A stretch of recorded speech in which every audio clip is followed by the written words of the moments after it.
Hi there, today I'm going to talk about how culture and youth can negatively affect a person's overall mental health. As a young individual like myself and many others trying to navigate their way through life, there are many stigmas revolving around the words mental health. Depending on your cultural upbringing, there are often negative connotations around the use of words like depression and anxiety. It was noted that in the UT Health Science Center at San Antonio, research shows that about 22% of Latino youth are depressed, a higher rate than any minority besides Native Americans, and endure much more stress, discrimination, and bullying. In the Hispanic culture, and in most ethnic households, it is considered taboo to seek out medical help from a therapist for any mental health struggles.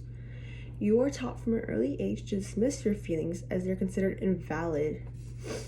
For example, when a young individual child falls, whether she hurt themselves, the general response among adults is that the child is not really hurt, but rather just exaggerating the issue and should get up and continue doing what they were doing prior to the fall. More than often or not, the child is often scolded for the fall or injury, even blamed, which is in general mindset can be quite absurd. When you look at the situation, this teaches us at an early age to be dismissive and quiet about the situations. It is ingrained in our adolescent years that regardless of the pain or trauma that we face, we should adhere to those emotions, but rather dismiss them. Should you show emotion or sadness after an adult told you were fine, it could often be met with consequences. The downfall of this kind of belittling is that it eventually creates psychological warfare.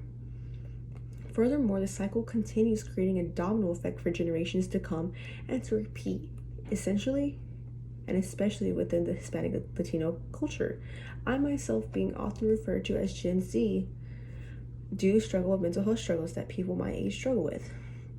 Especially now that college is coming into play, people my age are more susceptible to mental health struggles. It is imperative that we acknowledge that if there is not a positive outlet to adhere to these emotions or channel them into negative thoughts or coping mechanisms, then medical intervention may be required. Now, more often than not, we feel embarrassed to get these types of interventions, but it's not something to be embarrassed about. I do believe that we are a product of our environment, and there are not always a one-size-fits-all approach to every situation.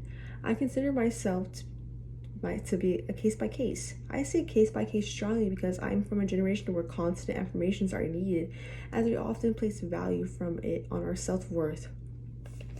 An example of this is Insights notes that 25% of Gen Z report experiencing emotional distress, nearly double the level reported by older generations. In addition to that, he also noted that 70% of Gen Z say that anxiety and depression are significant problems among their peers.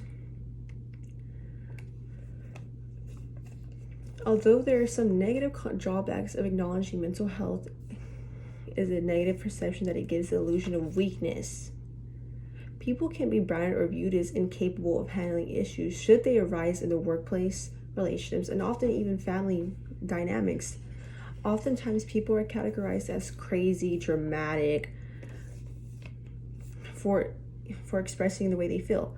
For example, in summer of 2021, about 4 weeks prior to starting college, I had what was known as a mental breakdown. But at the time, I didn't know it. I believed at the time that there were negative factors working against me and viewed simple questioning of class choices as oppositions. However, now I understand that it was the pressure of not having a major or classes select for the fall semester and dealing with the effects of the COVID craze. I feel that COVID brought a better understanding of mental health, in which we can see in this chart.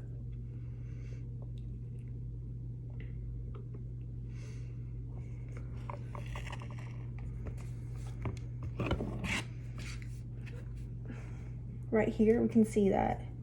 1 second.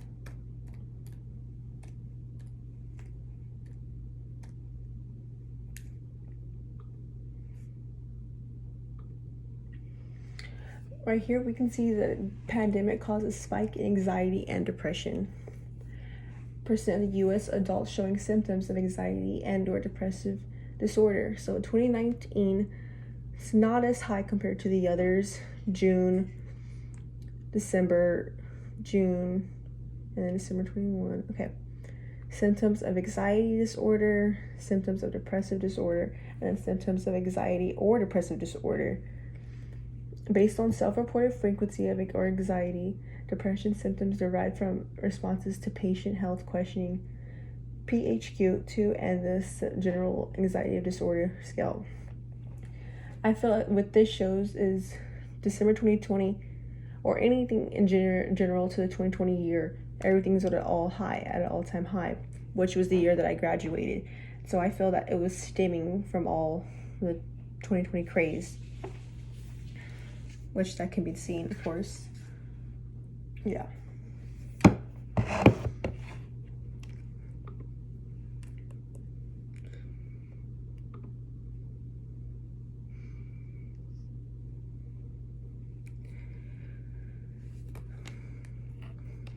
Being how I graduated a year early, it was completely normal to have those fears, but I didn't have the space or mental capacity at the time to positively show it or convey to my mom or my adult family members, because again, my mom, she's a Hispanic mom, she does not believe in that. So at the time, it didn't really plan out well. Unfortunately, that anxiety manifested itself with the poor usage of words directed at her. With her being a first-generation Mexican-American single mom, she did not believe that her children should fall victim to what she would consider the stereotypical weak youth. She equates stability with security and consistency, or constancy.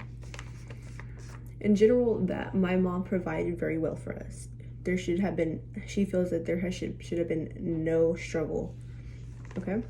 As I get older, I often find myself adopting her ways and views though.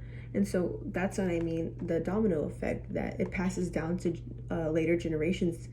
And if I don't fix this domino effect, my child or child that I end up having may adhere to these struggles.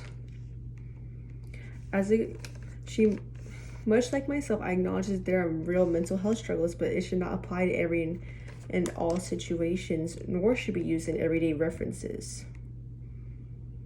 Lastly, I would like to add that there are extenuating factors such as childhood traumas that people have experienced that have shaped their outlook and views. I believe in advocating for mental health and acknowledgement. We should also be more culturally aware that mental health illness does exist and we should not be so dismissive. I believe in a society creating a safe platform to openly discuss one's mental struggles, not only negative but positive. There should also be an open door policy within households to safely discuss things that a person might encounter in their day dealings with peers. A common ground I found is that we don't use the word so loosely. Instead of categorizing every problem and relating to anxiety or depression, let's be open to the notion that it could simply just be indecisiveness or the ability to make rational decisions. So yeah, that's today. My take on mental health within cultures.